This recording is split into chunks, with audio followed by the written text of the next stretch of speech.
గుడి దాటి రావాలంటే ఎంత భయం వేసిందో తెలుసా? మీ ఊరు అమ్మోరికి మీ ఊర్లో భయపడితే సరిపోదా, ఈ ఊర్లో కూడా భయపడాలా?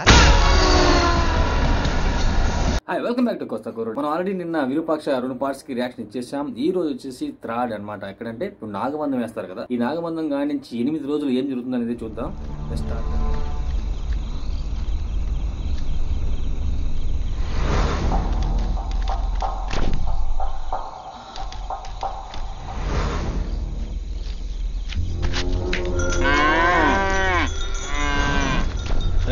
అక్కడేదో అలికడైంది, పద చూద్దాం పద. ఎవరాడా? ఎవరో ఎవరది?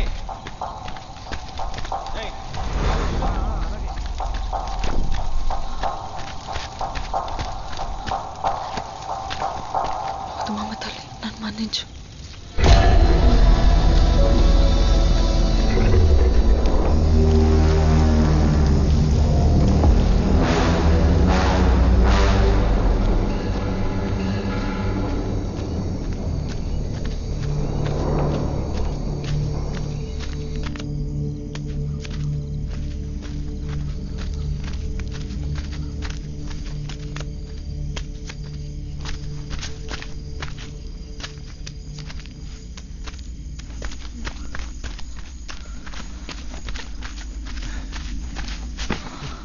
టికెట్లు తీసుకున్నావా?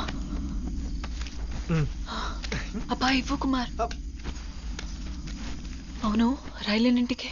ఏయ్, ఎందుకే అంత కంగారు పడుతున్నావు? వచ్చావు కదా, మీ ఊరోళ్ళు ఎలాగే 8 రోజులు బయట రారుగా, ఇంకేంటి? కుమారు, నీకోసం అందరిని వదిలేసి వచ్చాను. నన్ను బాగానే చూసుకుంటావు కదా? ఓయ్, ఎప్పుడు నా కళ్ళల్లో పెట్టి చూసుకుంటాను, చాలా. గుడి దాటి రావాలంటే ఎంత భయం వేసిందో తెలుసా? మీ ఊరు అమ్మోరికి మీ ఊర్లో భయపడితే సరిపోదా, ఈ ఊర్లో కూడా భయపడాలా?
టిఫిన్ అక్కడ పెట్టాను, తినేసేయ్. నందినికి ఎలా ఉందక్క? బానే ఉందిరా. ఇలా ఇవ్వక్క. మొండిదిరా ఆ పిల్ల. తన వైద్యం కోసం పట్నం వెళ్ళాలన్నా ఎప్పుడు ఊరుదులు వెళ్ళలేదు అది. అట్లాంటిది నీతో ప్రేమ పెళ్ళి అంటే ఊరుదిలి పట్నం వచ్చేయాలేమో అని జడుసుంటుంది. అయినా నువ్వు మాత్రం చేతున్న ఉద్యోగం సంపాదన ఇవన్నీ వదిలేసి పల్లెటూరు వచ్చి ఉంటావా ఏంటి? అర్థం చేసుకోవాలి నందినైనా. అక్క నందిని నచ్చానని ఒక్క మాట చెప్తే చాలు అమ్మ నేను ఈ ఊరు వచ్చేస్తాం. ఆ మాట నిజమైతే నేను జీవితాంతం ఉండిపోతుంటాను రా. అక్క ఏంటా పిచ్చిమొక్కు? అయినోళ్ళంతా ఒక చోటే ఉండాలి కానీ కడుపు నిండడానికి తిండే తినాలా? నందిని దాట్రియాలంతా ఇల్లు కదలొద్దంటే నువ్వేటి ఇలా వచ్చావు?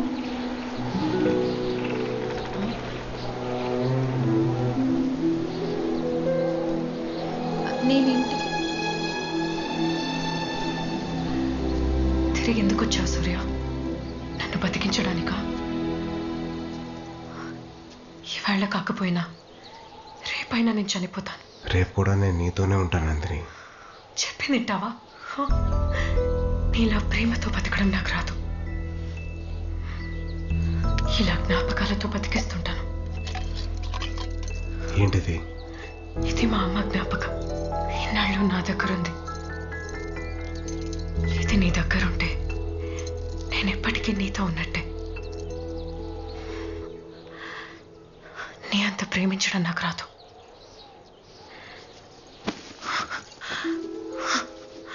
నా ప్రేమ ఎంత నందిని, నువ్వు వద్దంటే వెళ్ళిపోయేంత. మరి నీ గుర్రం మీద ఎక్కి ఎగురుకుంటూ వచ్చారు. చూడు ఇదిగో ఇక్కడ ఈ బొమ్మ చూడు. చూడరా, దాంతో అట్ట ఆడకూడదురా. ఎవరు?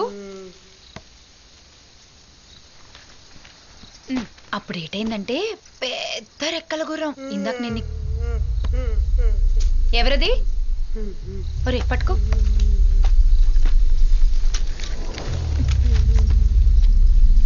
ఎవరంటే మాట్లాడరేటి? ఎవరు?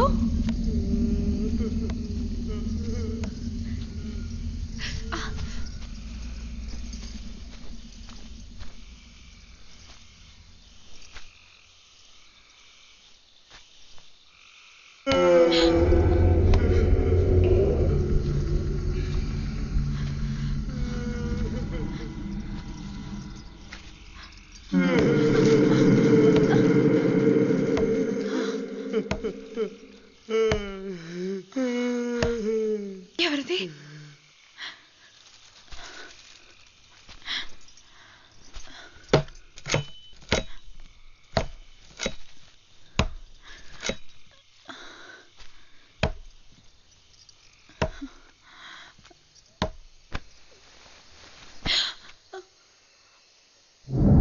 సూరి, నువ్వా?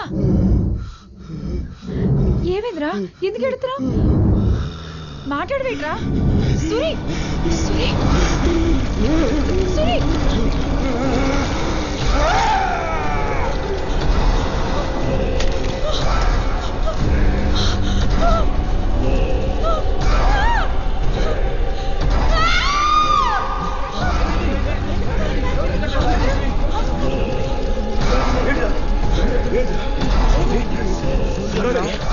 పార్వతి ఏమైందే? శివయ్య, పార్వతి నవతలకు తీసుకెళ్ళు.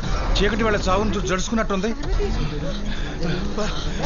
కొట్టి తాగుపోతు ఊరంతా అప్పు చేసి చివరికి టాటి పని చేసుకున్నాడు. మొన్ననే నా అప్పు ఎప్పుడు దొరుకుతారా అని గట్టిగా నిలదీస్తే చేతిలో చెల్లి కావలేదు, చావడం తప్ప ఏరే గత్యంతరం లేదన్నాడు. అరే ఇలా అన్నానికి పని చేస్తాడు అనుకోలేదు. పాలసూరు గారు చచ్చిపోయాడే.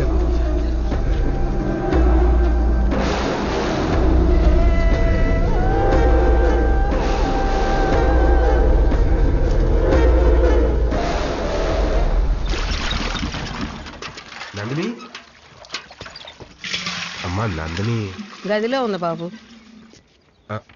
మరి హరిశ్చంద్ర ప్రసాద్ గారు బయటికి వెళ్ళారు. ఓ సరే.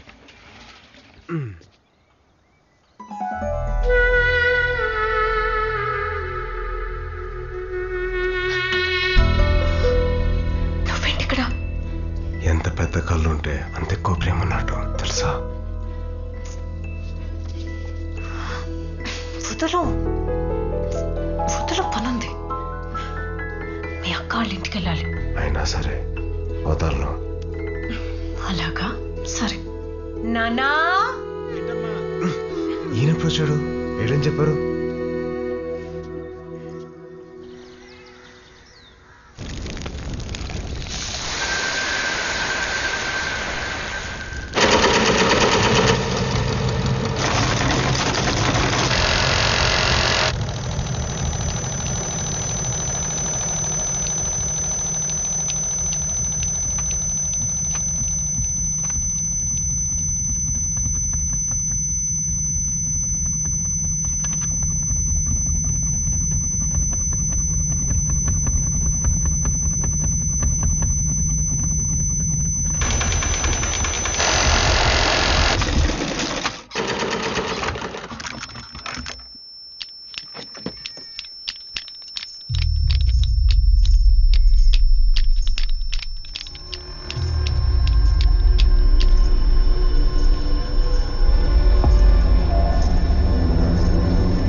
మాట నిజమైతే నేను జీవితాంతం ఉండిపోతుంటాను రా.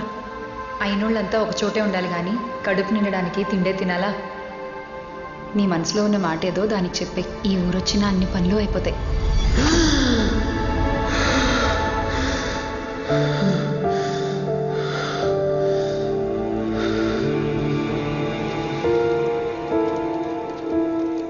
ఖచ్చితంగా పార్వతక్క ఆత్మహత్య చేసుకుని చనిపోయి ఉంటుందా? చెవి పొడితో తను పడే బాధ నాతో కూడా చాలాసార్లు చెప్పుకుంది. అసలే ఊరంతా భయంతో బిక్కు బిక్కుమంటా ఉంటే చిన్న కారణానికి సావులేంటయ్యా. తులసి మొక్క కూడా ఉడిలిపోయిందయ్యా. దీనికి ఏదైనా కారణం ఉందంటారా? ఏ ఇంట్లోనూ పూజలు జరగడం లేదు కాబట్టి తులసి మొక్క వాడిపోవడం సహజం. మీరనుకుంటున్నట్టు కారణాలు వెతికితే రెండే ఉంటాయి. ఒకటి తను బాధ భరించలేక చనిపోయి ఉండాలి, లేదా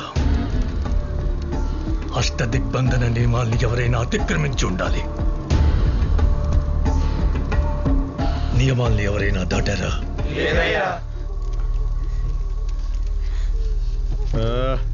మీ నియమాల సంగతి తర్వాత. రాత్రో శవం పొద్దునో శవం, శ్మశానం ఏమో హద్దుగా అవతలుంది. ముందు వీటిని ఎక్కడ తగలెట్టాలో అది చెప్పండి. సమయం సందర్భం లేకుండా ఏం మాట్లాడుతున్నావు అబ్బాయి రాజు?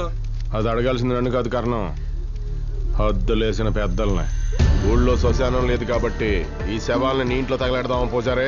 అబ్బాయి రాజు, హరిశ్చంద్ర ప్రసాద్ గారు, మాటలు హద్దు దాటినా పర్వాలేదు, మనిషి హద్దు దాటకూడదు. అదే మన నియమం.